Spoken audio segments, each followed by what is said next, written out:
Hi guys and girls, I'm Obsidian and welcome back to Elite Dangerous. Today I'm having a look at this week's community goal, and this one is for the Wolves of Jonai, who want to create a new asteroid base over in their star system.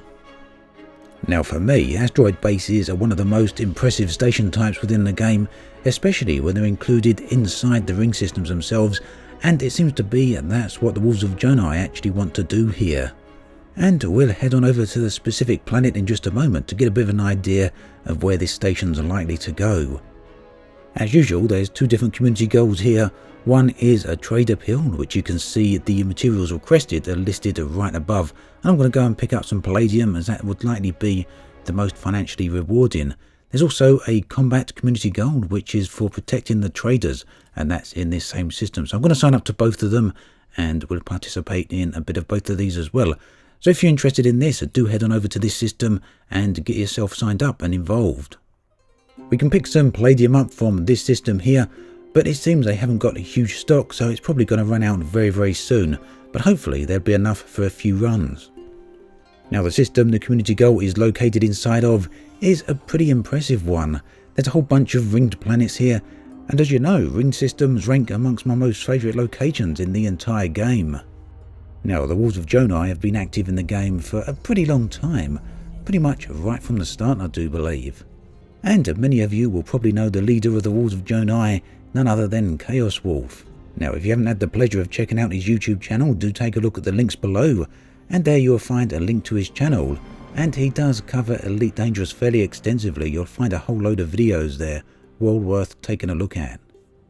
And here you can see all the ringed planets that I was talking about. The location they plan on setting this asteroid base up in is the moon 2C, which is right here.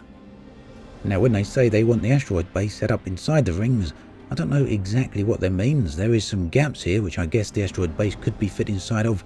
It could also fit like some other stations between the moon itself and the inner ring, but hopefully it means right inside the ring systems amongst the asteroids. And even for the smaller ringed worlds, the sense of scale is always very impressive. Helped a lot, of course, when you've got something to compare the sense of scale against, and that will become even more apparent once the station is placed there.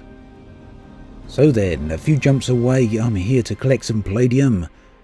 Do remember there's some third-party websites that will help you find what materials you actually need. And again, if you haven't used those websites before, and I'm sure most of you probably have by now, but nonetheless I will link them in the video description below. Now, community goals are usually a pretty good way of making money. Every time a trade commodity is introduced and used for a community goal, then there's a good profit to be made on them, and we'll see just how much that actually is on this particular run. Of course, if you've got a large ship, if you've got a T9, or even better, an Imperial cutter, then you'll be able to take a whole bunch of cargo along with you. With the Type 9 here, I had spent around about 5 million just to fill the cargo hold up, but we should make a nice chunky profit on that. Now, if you're anything like me, you'll probably be wondering, again, what's happened with the Thargoid storyline. Another week has rolled round, and there's another regular community goal, but no sign of any progression with the Thargoids. And judging from the comment sections in the previous videos, then, to put it mildly, it seems that people are very eager to see something happening on this. Of course, right from the start, Frontier were always very clear to say that the story will unfold over the course of weeks and months, and that naturally is what's happening. But I guess people expected to see a little bit more, a little bit sooner. At any rate, here you can see me making well over 6,000 credits per unit of the commodity, giving me a total profit of 2.5 million. Now that's pretty nice, but you may have noticed there's quite a few jumps there, so it's not a quick run by any means. But nonetheless, it's well worth checking out. Do have a look at the website listed below, and I'm sure you'll find plenty of trade routes there. Now, as I mentioned earlier on, the other side of the CG is the combat-focused one. Combat in some of the extraction sites around here seems to be a little bit on the quiet side at the moment, but that could have been just a case of a few quiet instances for me.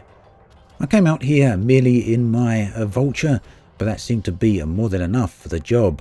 And I think I'm going to be hanging around here a bit longer to get involved further in both the trade runs, as well as do a lot more combat out here. Now once again, I'd like to recommend you go and check out Chaos Wolf's YouTube channel. There's a lot of great Elite Dangerous inspired content there, Again, you can see the link below. That then brings us to an end of this video. As always, thanks for watching, and I'll catch you guys and girls next time.